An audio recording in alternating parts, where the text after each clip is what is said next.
یہ فرمایا گیا ہے ایگزوڈس کی کتاب میں چیپٹر نمبر 20 ورس نمبر 3 سے 5، اور اسی طرح ڈیوٹرانومی کی کتاب میں بھی چیپٹر نمبر 5 ورس نمبر 7 سے 9 یہ کہتا ہے کہ میرے آگے تو اور معبودوں کو نہ ماننا۔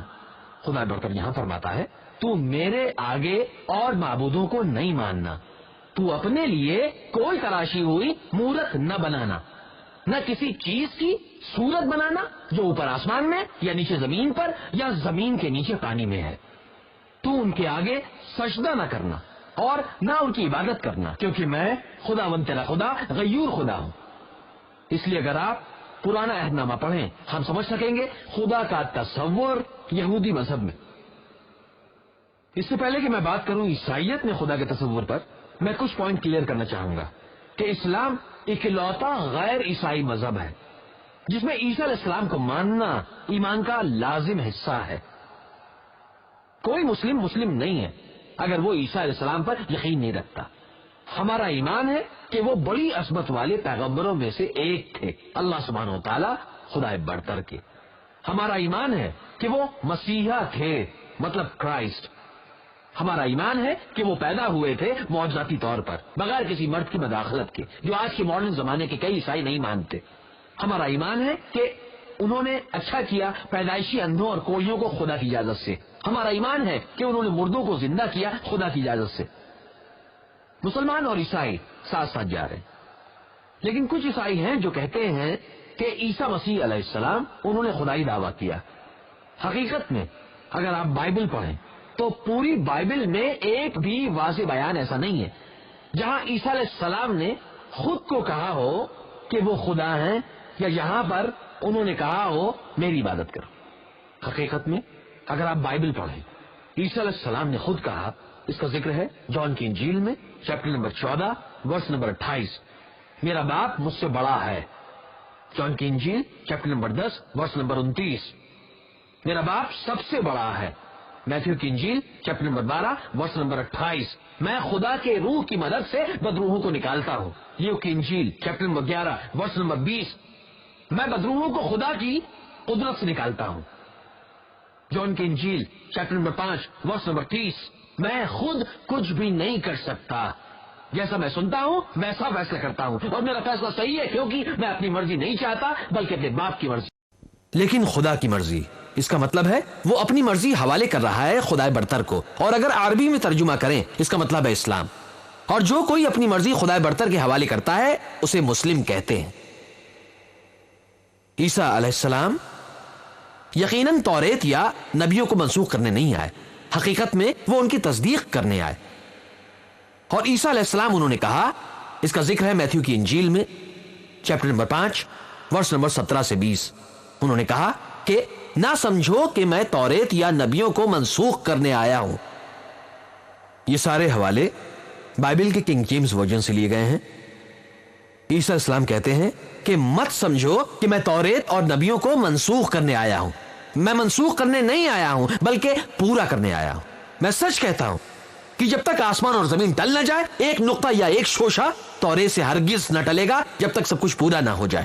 بس جو کوئی چھوٹے سے چھوٹے حکم کو بھی توڑے گا اور یہی آدمیوں کو سکھائے گا، وہ آسمان کی بادشاہی میں سب سے چھوٹا کہلائے گا، لیکن جو ان پر عمل کرے گا اور ان کی تعلیم دے گا وہ آسمان کی بادشاہی میں بڑا کہلائے گا۔ جب تک تمہاری راست بازی فقیہوں فریسیوں کی راست بازی سے زیادہ نہ ہوگی تو تم آسمان کی بادشاہی میں ہرگز داخل نہ ہوگے۔ عیسیٰ علیہ السلام فرماتے ہیں کہ اگر تم جنت میں جانا چاہتے ہو تو تمہیں ماننا ہوگا ہر ایک قانون کو، پرانے عہد نامے کے، میں اس کے کہ اللہ ایک ہے، اس کا کوئی شریک نہیں ہے، تم اللہ کا کوئی عکس نہیں بنا سکتے۔ اور عیسیٰ علیہ السلام نے کبھی دعویٰ نہیں کیا کہ وہ خدا ہے، حقیقت میں انہوں نے فرمایا کہ انہیں خدا نے بھیجا تھا۔ اس کا ذکر ہے جون کی انجیل میں چیپٹر نمبر 14 ورس نمبر 24، عیسیٰ علیہ السلام نے فرمایا کہ یہ لفظ جو تم سنتے ہو میرے نہیں ہیں بلکہ میرے باپ کے ہیں جس نے مجھے بھیجا۔ اس کا ذکر ہے جون کی انجیل میں چیپٹر نمبر 17 ورس نمبر 3، یہ زندگی ابدی ہے تاکہ تم جان سکو صرف ایک اللہ ہے اور عیسیٰ مسیح جسے اس نے بھیجا ہے۔ اس کا ذکر ہے اعمال کی کتاب میں چیپٹر نمبر 2 ورس نمبر 22 کہ ہے اسرائیلیوں سنو، یہ باتیں سنو کہ عیسو ناصری ایک شخص تھا جس کا خدا کی طرف سے ہونا تم پر ان معجزوں اور عجیب کاموں اور نشانوں سے ثابت ہوا۔ خدا نے اس کے معرفت تم میں دکھائے، چنانچہ تم آپ ہی جانتے ہو۔ اور جب عیسیٰ علیہ السلام سے پوچھا گیا کہ سب حکموں میں اول کون سا ہے، انہوں نے دہرایا جو پہلے موسیٰ علیہ السلام نے فرمایا تھا۔ اس بات کا ذکر ہے مارک انجیل میں چیپٹر نمبر 12 ورس نمبر 29، شمع اسرائیل ادنا الحین و ادنا خد، اے اسرائیل سن، خداوند ہمارا خدا ایک ہی خدا ہے۔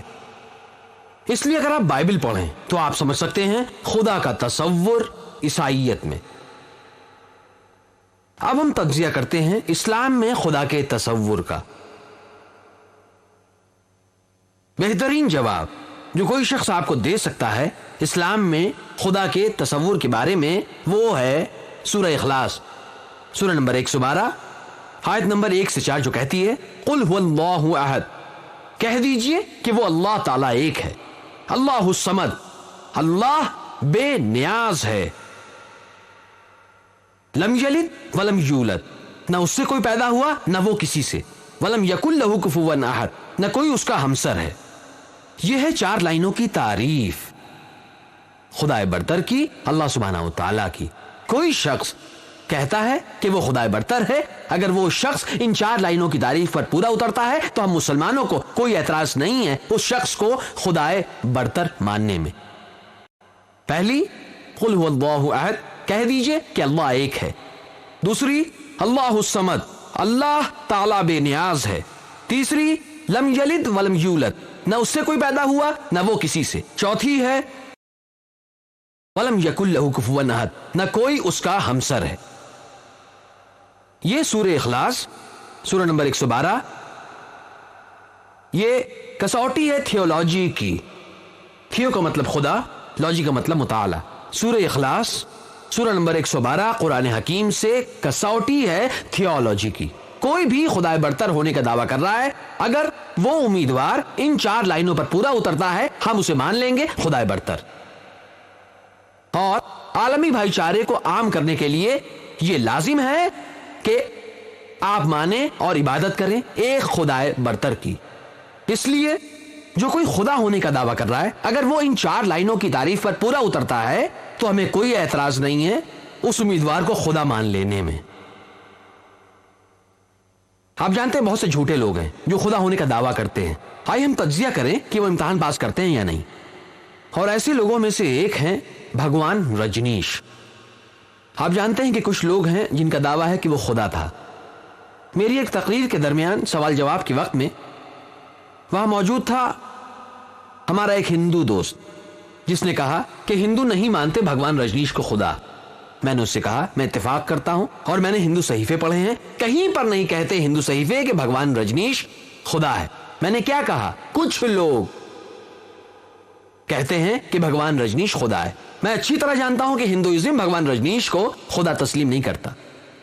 آئیے ہم تجزیہ کریں ایسے لوگوں کے دعوے کا جو کہتے ہیں کہ بھگوان رجنیش خدائے برتر ہے۔ پہلا امتحان ہے قل هو اللہ احد، کہہ دیجیے کہ وہ اللہ ایک ہی ہے۔ کیا بھگوان رجنیش ایک ہی ہے؟ ہم جانتے ہیں کہ بہت سے ایسے انسان ہیں جو خدا ہونے کا دعویٰ کرتے ہیں، خاص طور سے اس ملک میں بہت سے لوگ خدا ہونے کا دعویٰ کرتے ہیں۔ کیا وہ ایک ہی ہے؟ لیکن اس کے ماننے والے وہ کہتے ہیں نہیں وہ ایک ہی ہے۔ ہم چلتے ہیں اگلے امتحان پر۔ اللہ الصمد، اللہ بے نیاز ہے۔ کیا بھگوان رجنیش بے نیاز ہے؟ ہم جانتے ہیں ان کی سوانح حیات سے ان کو بیماری تھی استھما کی، دائمی درد کمر کی، ڈائبٹیز یعنی شکر کی، اور وہ کہتے ہیں کہ امریکی سرکار نے جب انہیں گرفتار کیا انہوں نے انہیں دیا سلو پوائزن۔ تصور کیجئے خدا کو سلو پوائزن دیا گیا۔ تیسرا امتحان ہے لم یلد ولم یولد، نہ اس سے کوئی پیدا ہوا نہ وہ کسی سے۔ اور ہم جانتے ہیں ان کی سوانح حیات سے کہ رجنیش مدھیہ پردیش میں پیدا ہوئے تھے۔ ان کے والدین تھے ماں باپ جو بعد میں خود ان کے چیلے بن گئے، اور 1981 کے سال میں رجنیش امریکہ جاتے ہیں اور ہزاروں امریکیوں کو بیوقوف بناتے ہیں، اور اوریگن ریاست میں وہ اپنا گاؤں بساتے ہیں رجنیش پورم کے نام سے۔ بعد میں امریکی سرکار نے انہیں گرفتار کیا اور انہیں جیل میں رکھا، اور 1985 میں انہیں نکال دیا گیا، انہیں ملک سے باہر بھیج دیا گیا۔ وہ انڈیا واپس آتے ہیں 1985 میں، اور پونا شہر میں وہ شروع کرتے ہیں خود کا ادارہ، دا اوشو کمیون۔ اور اگر آپ وہاں جائیں، یہ لکھا ہوا ہے وہاں پتھر پر کہ بھگوان رجنیش، اوشو رجنیش کبھی پیدا نہیں ہوئے نہ کبھی مرے، لیکن زمین کا دورہ کیا انہوں نے 11 دسمبر 1931 سے 19 جنوری 1990 تک۔ وہ یہ لکھنا بھول گئے کہ ان کو ویزا نہیں دیا گیا تھا دنیا کے الگ الگ 21 ملکوں میں۔ تصور کیجئے کہ خدائے برتر زمین کا دورہ کر رہا ہے اور اسے ویزے چاہیے۔ اور آخری امتحان، وَلَمْ يَكُنْ لَهُ كُفُوًا أَحَدٌ، کوئی اس جیسا نہیں ہے۔ یہ اتنا سخت ہے کہ کوئی نہیں پاس کر سکتا سوائے اللہ سبحانہ وتعالیٰ کے۔ خدا برتر ہی پاس کر سکتا ہے۔ جس لمحے آپ موازنہ کر سکتے ہیں خدا برتر کا دنیا میں کسی سے، دنیا میں کسی چیز سے، وہ خدا نہیں ہے۔ مثلا اگر فرض کر لیں کوئی کہے خدا برتر 1000 گنا زیادہ طاقتور ہے آرنولڈ شوازنگر سے۔ آپ جانتے ہیں آرنولڈ کو؟ ایک شخص ہے جسے خطاب دیا گیا تھا مسٹر یونیورس کا، عالم کا سب سے طاقتور آدمی۔ اگر کوئی کہتا ہے خدا برتر کو 1000 گنا زیادہ طاقتور آرنولڈ شوازنگر سے، جس پل آپ خدا برتر کا موازنہ کر سکتے ہیں دنیا کی کسی بھی چیز سے، چاہے وہ آرنولڈ شوازنگر ہو یا کنگ کانگ یا دارا سنگھ، چاہے 1000 گنا ہو یا کروڑوں گنا، جس پل آپ خدا برتر کا دنیا کی کسی شے سے موازنہ کر سکتے ہیں تو وہ خدا برتر نہیں ہے۔ وَلَمْ يَكُنْ لَهُ كُفُوًا أَحَدٌ، کوئی اس جیسا نہیں ہے۔ یہ 4 لائنوں کی تعریف ہے خدا برتر کی جو قرآن حکیم میں دی گئی ہے، جو دین کی کسوٹی ہے۔ اور قرآن حکیم فرماتا ہے سورہ اسراء میں، سورہ نمبر 17 آیت نمبر 110، قُلِ ادْعُوا اللَّهَ أَوِ ادْعُوا الرَّحْمَٰنَ أَيَّمَّا تَدْعُوا فَلَهُ الْأَسْمَاءُ الْحُسْنَىٰ، کہہ دیجئے کہ اللہ کو اللہ کہہ کر پکارو یا رحمان کہہ کر، جس نام سے بھی پکارو تمام اچھے نام اسی کے ہیں۔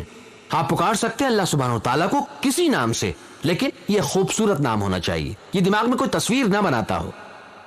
اور نہیں دی گئی ہے 99 سے کم صفات قرآن حکیم میں اللہ سبحانہ وتعالیٰ کے لیے، الرحمن الرحیم، انتہائی رحم کرنے والا، سب سے زیادہ رحیم، 99 سے کم نہیں ہے۔ ہم مسلمان خدا برتر کو پکارتے ہیں عربی نام اللہ سے، اور وجہ یہ کہ ہم پسند کرتے ہیں خدا برتر کو عربی نام اللہ بجائے انگلش لفظ گاڈ کے، کیونکہ انگلش لفظ گاڈ کے ساتھ آپ شرارت بھی کر سکتے ہیں۔ مثلا اگر آپ گاڈ کے ساتھ ایس جوڑ دیں تو یہ ہو جاتا ہے گاڈز، گاڈ کی جمع، اور اللہ کی جمع نہیں ہوتی۔ قل هو اللہ احد، کہہ دو کہ اللہ ایک ہی ہے۔ اگر آپ جوڑ دیں DESS گاڈ میں یہ ہو جاتا ہے گاڈس، جس کا مطلب ہے ایک مؤنث خدا۔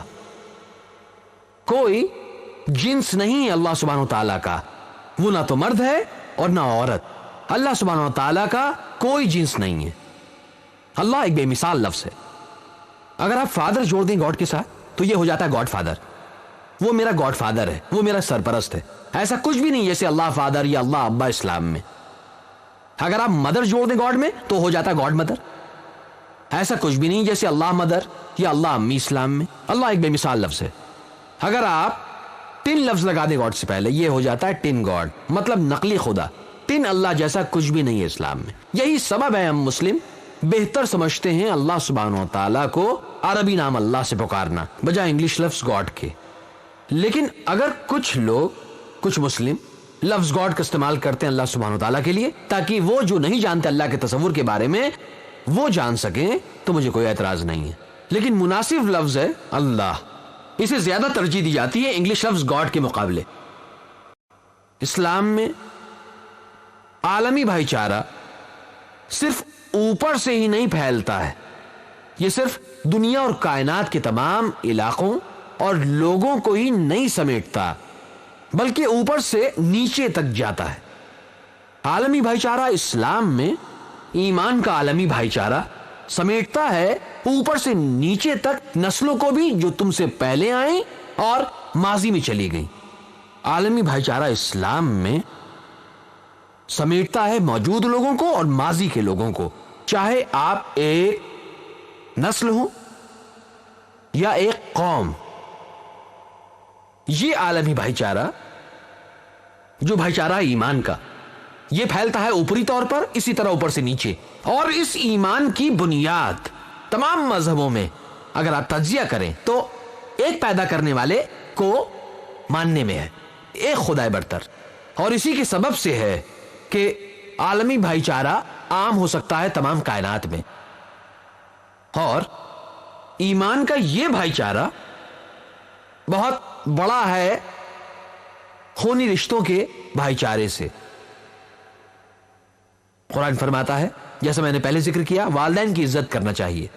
قرآن فرماتا ہے سورہ اسراء میں سورت نمبر 17 آیت نمبر 23 اور 24 کہ اللہ سبحانہ وتعالیٰ نے تمہیں حکم دیا کسی کی عبادت مت کرو لیکن اس کی، اور والدین سے رحم کا برتاؤ کرو، اور اگر ان میں سے کوئی یا وہ دونوں بزرگی کی عمر کو پہنچے ایک لفظ بھی حقارت کا مت کہو، انہیں اف تک مت کہو تم، بلکہ ان سے نیچے رکھو اپنی عاجزی کو، اور انہیں عزت سے پکارو اور اللہ سے دعا کرو کہ ان کی پرورش کر جیسے انہوں نے بچپن میں میری پرورش کی تھی۔ اس کا مطلب آپ کو اپنے والدین کو محبت اور عزت دینی ہے، اور انہیں دینے ہیں تمام مرتبے اور عزت۔ لیکن اس کے ساتھ ساتھ قرآن حکیم فرماتا ہے سورہ لقمان میں سورہ نمبر 31 آیت نمبر 15 یہ کہنے کے بعد کہ اپنے والدین کی عزت کرو، قرآن فرماتا ہے لیکن اگر وہ دونوں کوشش کریں کہ تو میرا شریک ٹھہرائے ایسی چیز جس کا تجھے علم نہیں، اس کا مطلب وہ تجھ پر زور ڈالتے ہیں خدا برتر کا شریک ٹھہرانے پر، تو تو ان کا کہنا نہ مان، لیکن اس دنیا میں ان کا ساتھ دے انصاف اور رحم کے ساتھ۔ اس کا مطلب آپ کو اپنے والدین کا کہنا ماننا ہے جب تک وہ خدائے برتر کے خلاف نہیں جاتے، خلاف احکام کے اللہ سبحانہ و تعالیٰ کے، ہمیں انہیں ماننا ہے۔ اگر وہ خلاف جاتے ہیں احکام کے تو اللہ سبحانہ و تعالیٰ برتر ہے، زیادہ بڑا۔ ایمان کا بھائی چارہ عالمی ہے، یہ کہیں زیادہ بڑا ہے خونی رشتوں کے بھائی چارے سے۔ اور قرآن فرماتا ہے سورہ توبہ میں سورہ نمبر 9 آیت نمبر 24 قل ان کان آباؤکم، آپ کہہ دیجئے کہ اگر تمہارے باپ و ابناؤکم، اور تمہارے لڑکے، و اخوانکم، اور تمہارے بھائی، و ازواجکم، تمہارے شریک زندگی شوہر اور بیویاں، و عشیرتکم، اور تمہارے کنبے قبیلے۔ اللہ پوچھتا ہے تم کسے ترجیح دیتے ہو؟ کیا تمہارے باپ، کیا تمہارے بیٹے، تمہارے بھائی، تمہاری شریک زندگی شوہر اور بیویاں، یا تمہارے رشتہ دار؟ یہ تمام چیزیں مثال کے طور پر تمہارے باپ یا تمہارے بیٹے، تمہارے بھائی، تمہاری شریک زندگی یا تمہارے رشتہ دار۔ اور اللہ آگے فرماتا ہے وَأَمْوَالٌ اقْتَرَفْتُمُوهَا وَتِجَارَةٌ تَخْشَوْنَ كَسَادَهَا وَمَسَاكِنُ تَرْضَوْنَهَا، یہ دولت جو تم نے جمع کی، کاروبار جس میں تم معاملہ کرتے ہو، گھر جن میں تم رہتے ہو، اللہ فرماتا تم کسے ترجیح دیتے ہو؟ تم کسے ترجیح دیتے ہو؟ اور اللہ آگے فرماتا ہے کہ احب الیکم من اللہ ورسولہ وجہاد فی سبیلہ، اگر تمہیں محبت ہے ان تمام 8 چیزوں کو اللہ سے زیادہ، اس کے رسول اور جہاد کرنے سے، یعنی اللہ کی راہ میں مقابلہ۔ اللہ فرماتا ہے اگر تمہارے والدین تمہیں کہتے ہیں خلاف جانے کے لیے اللہ کے، وہ کہہ سکتے ہیں چوری کے لیے، دھوکہ دینے کے لیے، رشوت کے لیے، لوگوں کو مارنے کے لیے بے وجہ، اگر تمہارے والدین تمہیں راہ دکھاتے ہیں احکام کے خلاف اللہ سبحانہ تعالیٰ کے، چاہے وہ تمہارے بیٹے ہوں، چاہے وہ تمہارے بھائی ہوں، تمہارے شریک زندگی ہوں، یا تمہارے رشتہ دار، یا تم خود خلاف جاتے ہو اللہ سبحانہ تعالیٰ کے دولت کے لیے جو تم نے جمع کی ہو، کاروبار جن میں معاملات کرتے ہو، گھر جن میں تمہیں رہنا پسند ہو، اللہ فرماتا ہے اگر تم چاہتے ہو ان تمام 8 چیزوں کو اللہ سے زیادہ، اس کے رسول اور اس کی راہ میں جد و جہد کرنے سے زیادہ، اللہ فرماتا ہے فتربصوا، رکو، حتیٰ یاتی اللہ بامرہ واللہ لا یہدی القوم الفاسقین، رکو جب تک اللہ بھیجتا ہے اپنا فیصلہ تمہاری طرف، جب تک اللہ بھیجتا ہے تباہی تمہاری طرف، واللہ لا یہدی القوم الفاسقین، اللہ تعالیٰ فاسقوں کو ہدایت نہیں کرتا۔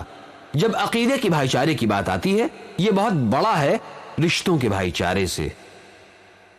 اور آگے قرآن فرماتا ہے سورہ نساء میں سورہ نمبر 4 آیت نمبر 135 کہ یا ایھا الذین آمنوا، اے ایمان والو، عدل و انصاف پر مضبوطی سے جم جانے والے اور خوشنودی مولا کے لیے سچی گواہی دینے والے بن جاؤ، گو وہ خود تمہارے اپنے خلاف ہو یا اپنے ماں باپ کے یا رشتہ دار، چاہے وہ امیر ہو یا غریب، اللہ دونوں کی حفاظت کرتا ہے۔ جس کا مطلب اگر آپ کو انصاف کی حمایت کرنی ہے، شہادت دینی ہے، گواہی دینی ہے اللہ سبحانہ و تعالیٰ کے لیے، اللہ فرماتا ہے انصاف کی حمایت کرو، یہاں تک کہ اگر تمہیں بولنا ہے اپنے خلاف، اپنے والدین کے خلاف، اپنے رشتہ داروں کے خلاف، چاہے لوگ امیر ہوں یا غریب، کہ اللہ سب کا نگہبان ہے۔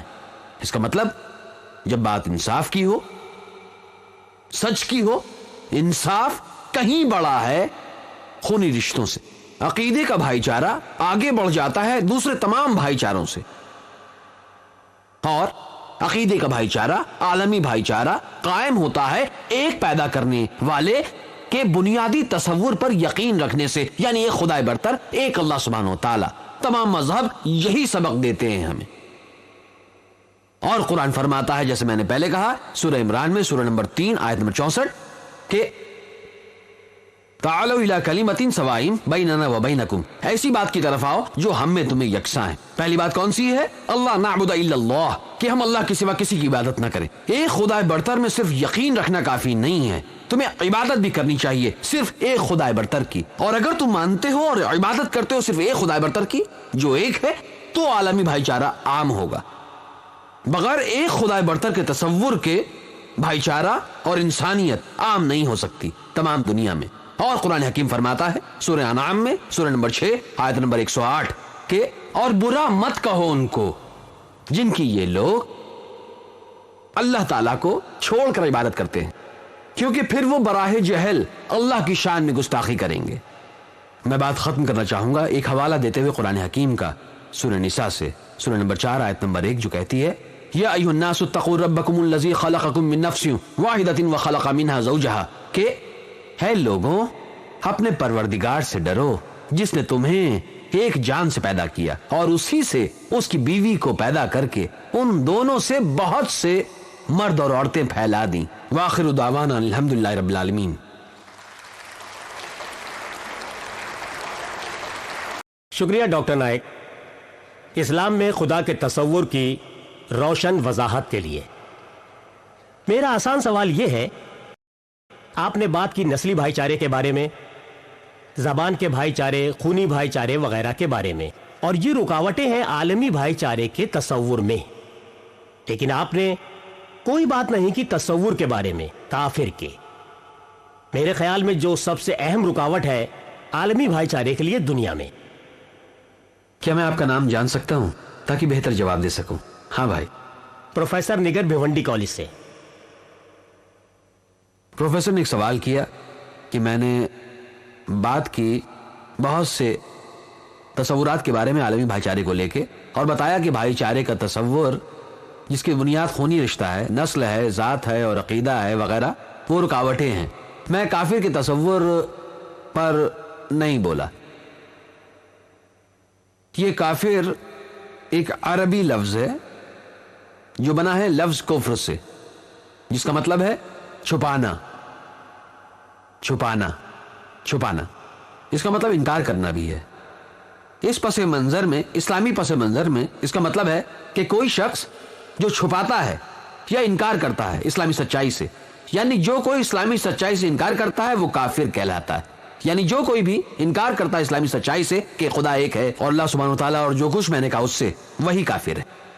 کوئی بھی بھائی چارہ اس کے علاوہ جو عقیدے کا عالمی بھائی چارہ ہے اور اسلامی بھائی چارہ، اگر وہ شامل ہو جاتا ہے کسی اور بھائی چارے میں جس کی بنیاد کچھ بھی ہو، بھائی چارے کی سینکڑوں قسمیں ہو سکتی ہیں، بھائی چارہ خاص علاقے کی بنیاد پر، چاہے ہندوستان ہو، چاہے پاکستان ہو، چاہے امریکہ ہو، یہ سب دوسرے بھائی چارے کہیں نہیں آتے دائرے میں عقیدے کے بھائی چارے کے، یعنی ایک خدا کے تصور کو ماننا۔ یہ رکاوٹیں پیدا کرتی ہے عالمی بھائی چارے میں، جیسا کہ آپ نے کہا کہ کافر یعنی کافروں کا بھائی چارہ، کیا یہ رکاوٹیں ڈالتے ہیں؟ ہاں ڈالتے ہیں۔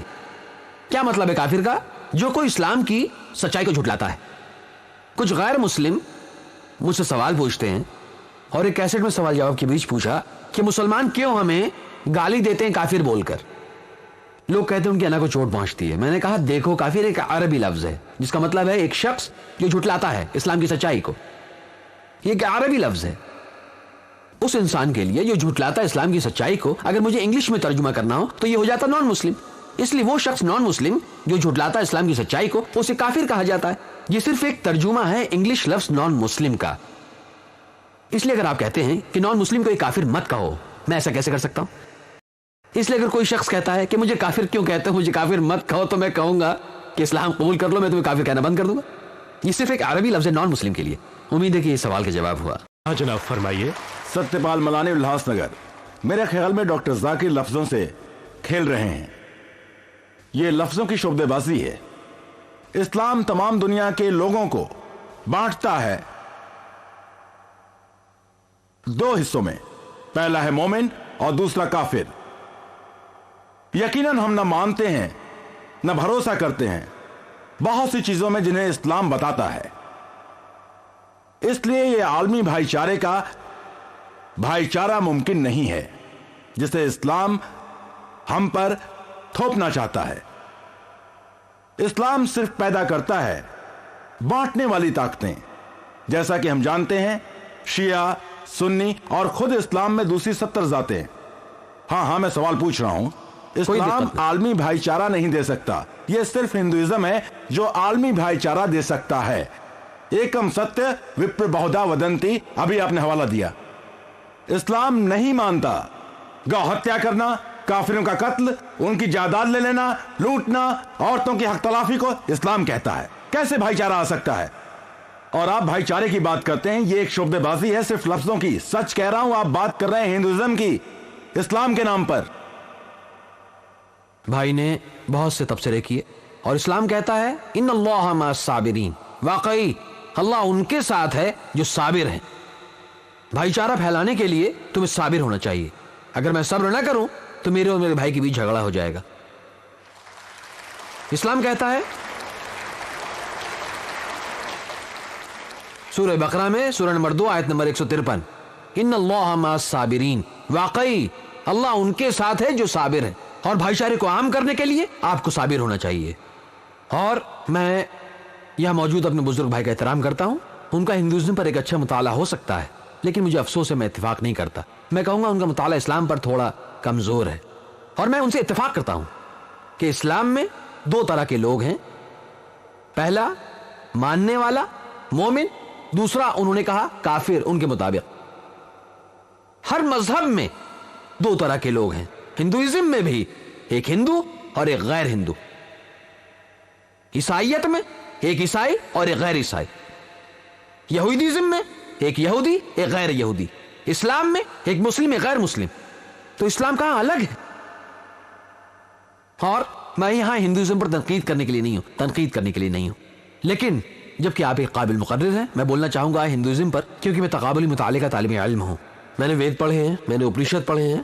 لیکن ایک چھوٹا سا تبصرہ یہ ہے، ویدوں کے مطابق یہ کہا گیا ہے کہ انسانیت کو پیدا کیا گیا خدا برتر کی 4 حصوں سے. سر سے برہمن، سینے سے کشتریہ، ران سے ویشیہ کاروباری طبقہ، اور پیروں سے شودر یعنی کاسٹ سسٹم. میں یہاں اس بھائی پر طنز کرنے کے لیے نہیں ہوں. میں نہیں چاہوں گا چوٹ پہنچانا اپنے ہندو بھائی کے احساسات کو. اسلام اس سے اتفاق نہیں کرتا. میں نے ان چیزوں پر تبصرہ نہیں کیا. میں نے کسی مذہب پر تنقید نہیں کی. میں نے نہیں کہا کہ یہ مذہب غلط ہے. لیکن اگر آپ جانتے ہیں اپنے ویدوں کو اچھی طرح سے، تو آپ کو آڈینس کو بتانا چاہیے کیا وید نہیں کہتے کہ سر سے تم کو برہمن ملے، سینے سے تم کو کشتریہ ملے، ران سے تمہیں ویشیہ ملے کاروباری طبقہ، بہادر طبقہ، قابل طبقہ، کاروباری طبقہ، شودرا یعنی گرے ہوئے نیچے لوگ. اور کتابیں موجود ہیں ڈاکٹر امبیڈکر کی لکھی ہوئی. میں تفصیل میں نہیں جانا چاہتا ہوں بھائی. ہندوازم میں نے بہت اچھی طرح پڑھا ہے. میں ہندوازم کی بہت سی باتوں کی عزت کرتا ہوں. کچھ باتوں سے میں اتفاق نہیں کرتا. آپ نے مجھے کہنے کے لیے مجبور کیا. قرآن فرماتا ہے سورہ انعام میں سورہ 6 آیت 108 اور برا مت کہو ان کو جن کی یہ لوگ اللہ کو چھوڑ کر عبادت کرتے ہیں، کیونکہ پھر وہ براہ جہل حد سے گزر کر اللہ کی شان میں گستاخی کریں گے. کہا وہ اچھا پہلو ہے ہندوازم کا وہ یہ ہے کہ وہ یقین رکھتے ہیں ایک خدا کے تصور میں. آپ کے سوال کے بارے میں جو آپ جانتے ہیں، مسلمان لوگوں کو قتل کرتے رہتے ہیں، وہ گایوں کو مارتے رہتے ہیں. صحیح آپ نے کہا نا. دیکھیے ہر الزام ایک جواب چاہتا ہے. وقت اجازت نہیں دیتا. میں کچھ پر بولوں گا اور دوسروں کے لیے دوبارہ آئیں پوچھیں. میں یہاں ہوں غلط فہمیاں دور کرنے کے لیے. یہ میرے لیے خوشی کی بات ہے. اگر میں یہ غلط فہمیاں دور کروں تو لوگ اسلام کو اچھی طرح سمجھ پائیں گے. اس لیے ہمارے اجلاس میں ہمیشہ سوال جواب کا ایک دور ہوتا ہے اور ہم استقبال کرتے ہیں. اور کوئی ہم پر تنقید کرتا ہے ہمیں اچھا لگتا ہے. جتنا زیادہ ایک شخص تنقید کرے گا اتنا زیادہ دلیل کو سمجھے گا، وہ اسلام کو اچھی طرح سمجھے گا. یہی ہے جو میں کرتا ہوں. اسلام کہتا ہے کہ سچ کے پیغام کو پھیلاؤ حکمت کے ساتھ. قرآن فرماتا سورہ نحل میں سورہ نمبر 16 آیت نمبر 125 ادعو الی سبیل ربک بالحکمہ والموعظۃ الحسنہ وجادلہم باللتی ہی احسن، جو کہتی ہے اپنے رب کی راہ کی طرف لوگوں کو اللہ کی وحی اور بہترین نصیحت کے ساتھ بلائیے اور ان سے بہترین طریقے سے گفتگو کیجیے. کیا ہم نان ویج کھا سکتے ہیں؟ گائے وغیرہ کو مارا جا سکتا ہے. بہت سے غیر مسلم جو کہتے ہیں تم جانتے ہو تم مسلمان تم سب ظالم لوگ ہو, تم سب جانوروں کو مارتے ہو. آپ کی اطلاع کے لیے بھائی, ایک مسلمان بہت اچھا مسلمان ہو سکتا ہے صرف سبزی خور ہو کر بھی. یہ ضروری نہیں ہے کہ وہ گوشت خوری کرے ایک اچھا مسلمان ہونے کے لیے. لیکن جیسا کہ قرآن فرماتا ہے بہت سی جگہوں پر تم چوپائے کھا سکتے ہو, ہمیں کیوں نہیں کھانا چاہیے؟ قرآن فرماتا ہے سورہ مائدہ میں سورہ نمبر 5 آیت نمبر 1, یہ کہتا ہے کہ یا ایھا الذین آمنو, اے ایمان والو, عہد و پیمان پورے کرو, تمہارے لیے مویشی چوپائے حلال کیے گئے ہیں سوائے ان کے جن کے نام پڑھ کر سنا دیے جائیں گے. قرآن فرماتا ہے سورہ نحل میں سورہ نمبر 16 آیت نمبر 5 کہ اللہ نے چوپائے پیدا کیے جن میں تمہارے لیے گرم لباس ہیں اور بھی بہت سے نفع ہیں اور بعض تمہارے کھانے کے کام آتے ہیں. قرآن سے دہراتا ہے سورہ مومنون میں سورہ نمبر 23 آیت نمبر 21 تم مویشیوں کا گوشت کھا سکتے ہو. آپ جانتے ہیں گوشت میں, ڈاکٹرز یہ موجود ہے, میں بھی ایک میڈیکل ڈاکٹر ہوں, یہ پروٹین سے بھرپور ہے, یہ آئرن سے بھرپور ہے, اس میں بہت غذائیت ہے. دوسری غذاؤں میں پروٹین کی جو مقدار آپ گوشت میں پاتے ہیں نہیں پا سکتے کسی دوسرے ویجیٹیرین کھانے میں. سویابین جسے سبزیوں میں پروٹین کی سب سے بہترین قسم مانا جاتا ہے, یہ گوشت کے پروٹین کے آس پاس بھی نہیں آتی. اور گایوں کے قتل کے تصور کے بارے میں اگر آپ ہندو صحیفے پڑھیں, میں کسی مذہب پر تنقید کرنے کے لیے یہاں نہیں ہوں, بھائی نے ایک سوال پوچھا, مجھے سچ بولنا ہوگا. یہ اجازت دیتا ہے گوشت کھانے کی. اگر آپ ہندو صحیفے پڑھیں سادھو سنت وہ کھاتے تھے گوشت, بڑے کا گوشت بھی. یہ تو بعد میں دوسرے مذہبوں کے اثر کی وجہ سے جیسے جینزم وغیرہ وہ لوگ اثر میں آ گئے اس اہنسا کے فلسفے کے یا جانوروں کو نہ مارنے کے, کہ انہوں نے یہ فلسفہ قبول کر لیا زندگی کے طور طریقے میں. ورنہ اسلام جانوروں کے حقوق کے لیے بھی ہے. میں ایک تقریر کر سکتا ہوں صرف جانوروں کے حقوق پر. اسلام ایک ایسا مذہب ہے جو کہتا ہے کہ جانور پر زیادہ بوجھ مت ڈالو, ان سے اچھا برتاؤ کرو, انہیں کھانا دو, لیکن جب ضرورت ہو وہ کھانے کے لیے بھی بنائے گئے ہیں. اگر آپ تجزیہ کریں دوسرے مذاہب کا جو اس فلسفے کو مانتے ہیں کہ آپ کو گوشت نہیں کھانا چاہیے, یہ فلسفہ اس تصور کی بنیاد پر تھا کہ آپ کو جانوروں کو نہیں مارنا چاہیے کیونکہ وہ زندہ مخلوق ہیں, اس لیے گوشت کھانا ایک گناہ ہے. میں ان سے اتفاق کرتا ہوں. اگر کوئی انسان اس دنیا میں رہ سکتا ہے بغیر مارے ہوئے ایک زندہ مخلوق کو, تو میں سب سے پہلا ہوں گا. عالمی بھائی چارہ ہندوازم میں یہ ہے کہ ہر زندہ مخلوق تمہارا بھائی ہے, ہر زندہ مخلوق بغیر لحاظ کیے, چاہے وہ جانور ہو یا چڑیا ہو یا کیڑا. میں ایک آسان سے سوال پوچھ رہا ہوں, ایک انسان 5 منٹ کے لیے بھی کیسے زندہ رہ سکتا ہے بغیر مارے ہوئے اپنے لاکھوں بھائیوں کو؟ جو میڈیکل سائنس جانتے ہیں وہ سمجھیں گے میں کیا کہہ رہا ہوں, کہ جب تم سانس لیتے ہو لاکھوں جراثیم تم اندر لے رہے ہو اور تم مار رہے ہو, اس کا مطلب ہے اس مذہب میں تم زندہ رہنے کے لیے اپنے بھائیوں کو مار رہے ہو. اسلام میں عالمی بھائی چارہ یہ ہے کہ ہر انسان تمہارا بھائی ہے. عقیدے کا بھائی چارہ یہ ہے کہ ہر مسلم تمہارا بھائی ہے, ہر زندہ مخلوق میرا بھائی نہیں ہے. لیکن ہمیں زندہ مخلوق کی حفاظت کرنی ہے, انہیں نقصان نہیں پہنچانا چاہیے, بے وجہ انہیں تکلیف نہیں دینی چاہیے, لیکن جب ضرورت ہو تم انہیں کھانے کے لیے لے سکتے ہو. اس لیے جب یہ فلسفہ کہتا ہے کہ گوشت کھانا ایک گناہ ہے کیونکہ تم زندہ مخلوق کو مارتے ہو, آج سائنس ہمیں بتاتی ہے کہ پودے بھی زندگی رکھتے ہیں. کیا آپ جانتے ہیں؟ اس لیے یہ دلیل کہ زندہ مخلوق کو مارنا گناہ ہے فیل ہو جاتی ہے. اس لیے اب وہ دلیل بدلتے ہیں اور کہتے ہیں کہ دیکھو پودے زندگی رکھتے ہیں مگر پودے درد محسوس نہیں کر سکتے, اس لیے جانوروں کا قتل کرنا زیادہ بڑا گناہ ہے پودوں کے قتل کے مقابلے میں. آپ کو معلوم ہے آج سائنس ترقی پر ہے اور ہم جان چکے ہیں پودے بھی درد محسوس کر سکتے ہیں, پودے رو بھی سکتے ہیں, پودے خوشی بھی محسوس کر سکتے ہیں. اس لیے یہ دلیل کہ وہ درد محسوس نہیں کر سکتے ناکام ہے. کیا چیز ہے پودوں کے رونے کو انسانی کان نہیں سن سکتے؟ کیونکہ انسانی کانوں کے پاس فی سیکنڈ 20 سائیکل سے 20,000 سائیکلز تک فریکوینسی کی تعداد ہوتی ہے. اس کے بیچ کچھ بھی انسانی کان سن سکتے ہیں, اس سے کم یا زیادہ انسانی کان نہیں سن سکتے. مثال کے طور پر مالک کتے کی سیٹی بجاتا ہے. آپ جانتے کتے کی سیٹیاں ہوتی ہیں جسے کتے کی خاموش سیٹی کہا جاتا ہے. یہ سیٹی بجتی ہے جس میں فریکوینسی کی تعداد 20,000 سائیکل سے زیادہ اور 40,000 سائیکل سے کم ہوتی ہے ایک سیکنڈ میں. کتے فی سیکنڈ 40,000 سائیکلز تک سن سکتے ہیں. اس لیے جب مالک سیٹی بجاتا ہے تو کتے سیٹی سنتے ہیں مگر انسان نہیں سنتے. اسے کتوں کی خاموش سیٹی کہا جاتا ہے. اس طرح پودوں کی رونے کی آواز انسان نہیں سن سکتے لیکن وہ بھی روتے ہیں, وہ بھی درد محسوس کرتے ہیں. ہمارے ایک بھائی تھے جنہوں نے سب سے زیادہ بحث کی، اور انہوں نے مجھ سے کہا کہ بھائی ذاکر، میں آپ سے اتفاق کرتا ہوں کہ پودے زندگی رکھتے ہیں اور درد محسوس کر سکتے ہیں، لیکن آپ جانتے ہیں پودوں کے پاس 2 حصے کم ہیں، ان کے پاس صرف 3 حصے ہوتی ہیں، جانوروں کے پاس 5 حصے ہوتی ہیں، اس لیے جانوروں کو مارنا زیادہ بڑا گناہ ہے بمقابلے پودوں کے۔ اس لیے میں نے ان سے کہا کہ بھائی فرض کیجئے آپ کا ایک چھوٹا بھائی ہے جو بہرا اور گونگا پیدا ہوا ہے، 2 حصے کم ہیں، جب وہ بڑا ہوتا ہے اگر اسے کوئی قتل کر دیتا ہے تو کیا آپ جج سے کہیں گے کہ میرے حاکم قاتل کو کم سزا دیجئے کیونکہ میرے بھائی کی 2 حصے کم تھی؟ کیا آپ ایسا کہیں گے؟ آپ کہیں گے میرے حاکم اسے دگنی سزا دیجئے کیونکہ اس نے ایسے شخص کو مارا جو معصوم تھا۔ تو اسلام میں دلیل اس طرح کام نہیں کرتی 2 حصے یا 3 حصے۔ اسلام فرماتا ہے سورہ بقرہ میں سورہ نمبر 2 آیت نمبر 168، اچھی چیزوں کو کھاؤ جو ہم نے تمہارے لیے مہیا کی، مطلب جو اچھا اور جس کی اجازت ہے آپ کھا سکتے ہیں، اور یہ سبب ہے اگر آپ تجزیہ کریں مویشی دنیا میں اللہ سبحانہ وتعالیٰ کا اپنا ایک طریقہ ہے خدا برتر کا۔ چوپایوں کی پیداوار بہت تیز ہے دوسرے جانوروں اور انسانوں کے مقابلے میں، وہ بہت تیزی سے پیدا ہوتے ہیں۔ اگر میں آپ سے اتفاق کر لوں کہ کسی انسان کو نہیں کھانا چاہیے کوئی چوپایا، تو ہمارے پاس دنیا میں چوپایوں کی آبادی حد سے بڑھ جائے گی۔ اور گائے کو مارنے کے بارے میں ایک کتاب ہے جو لکھی ہے مولانا عبد الکریم پاریکھ نے، گو ہتیا، گائے کا ذبح کرنا، ذمہ دار کون؟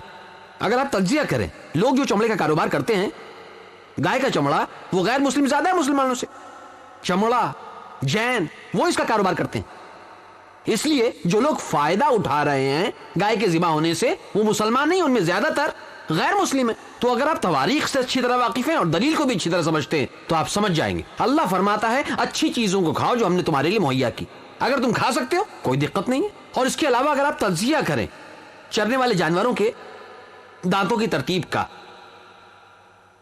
گائے، بکری، بھیڑ یہ صرف سبزہ کھاتے ہیں، ان کے دانتوں کی ترتیب سپاٹ ہے۔ اگر آپ نے تجزیہ کیا ہے گوشت خور جانوروں کے دانتوں کی ترتیب کا، شیر ببر، شیر، چیتا، ان کے دانت تیز نوکدار ہوتے ہیں، یہ صرف گوشت کھا سکتے ہیں۔ اگر آپ انسان کے دانتوں کی ترتیب کا تجزیہ کریں، اگر آپ آئینے کے سامنے جائیں اور وہاں دیکھیں ہمارے دانت نوکدار ہیں اور سپاٹ بھی ہیں۔ اگر خدا برتر چاہتا کہ ہم صرف سبزیاں کھائیں تو اس نے ہمیں یہ نوکدار دانت کیوں دیے ہیں؟ کس لیے؟ گوشت کھانے کے لیے۔ اگر آپ چرنے والے جانوروں کے ہاضمے کے نظام کا تجزیہ کریں، گائے، بکری، بھیڑ، ان کے ہاضمے کا نظام صرف سبزیاں ہضم کر سکتا ہے۔ گوشت خور جانوروں کے ہاضمے کا نظام، شیر ببر، شیر، چیتا صرف گوشت ہضم کر سکتا ہے۔ انسانوں کے ہاضمے کا نظام دونوں کو ہضم کر سکتا ہے، سبزی اور گوشت۔ اگر خدا برتر چاہتا کہ ہم صرف سبزیاں کھائیں تو اس نے ہمیں ہاضمے کا ایسا نظام کیوں دیا جو سبزی اور گوشت دونوں کو ہضم کر سکتا ہے؟ اس لیے سائنس کے مطابق اگر آپ تجزیہ کریں خدا برتر چاہتا ہے کہ ہم سبزی اور گوشت دونوں کھائیں۔ امید ہے کہ جواب ہوا۔ اور آپ کا کوئی سوال ہے، کوئی دوسری غلط فہمی ہے بھائی، تو جواب دینا میرے لیے خوشی کی بات ہوگی، ایک وقت میں ایک غلط فہمی جس سے کہ میں ہر غلط فہمی کے ساتھ انصاف کر سکوں۔ شکریہ بھائی۔